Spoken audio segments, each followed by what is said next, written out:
kasalanan ng Israel at ang pagsunod ng lingkod.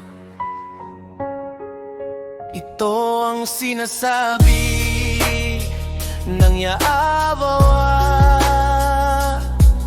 Nasaan ang kasulatan ng paghihiwalay sa inyong ina, na ipinadala ko nang paalisin ko siya, o kanino sa aking mga pinagkakautangan? Ipinagbili ko kayo.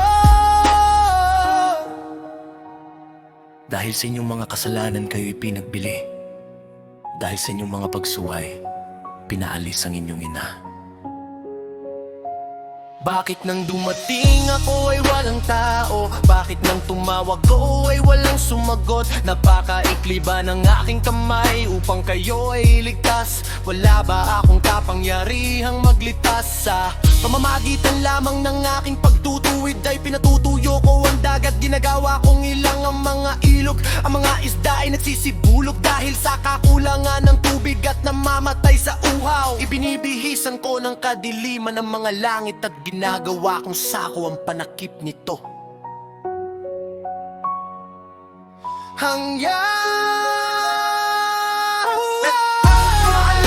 ay nagbigay sa akin ng dila ng mga dalubhasa, upang aking malaman kung paano magbigay ng katatagan sa mga napapagod sa pamamagitan ng salita. Bawat umaga ay ginigising niya ako, ginigising niya ang aking tainga, upang makinig na parang isang tinuturuan.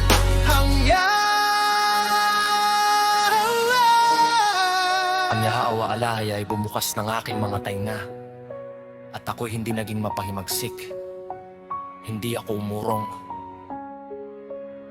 Ibinigay ko ang aking likod sa mga humahampas sa akin, at ang aking mga pisngi sa mga humihila ng aking balbas. Hindi ko ikinubli ang aking muka sa pangungutya at paglura, dahil tinutulungan ako ng Yahweh Alaya.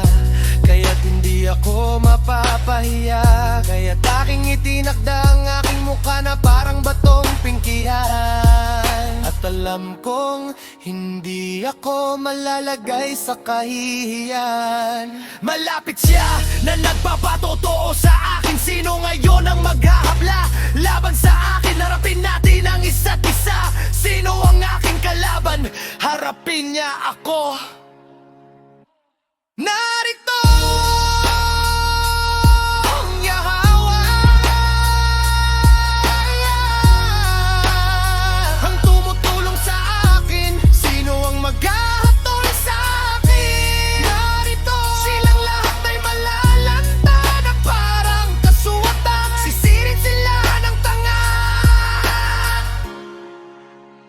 Sino sa inyo ang may takot sa Yahweh at nakikinig sa tinig ng kanyang lingkod? Kung ang isang tao ay naglalakad sa kadiliman at walang liwanag, magtiwala siya sa pangalan ng Yahweh at manalig sa kanyang alaya.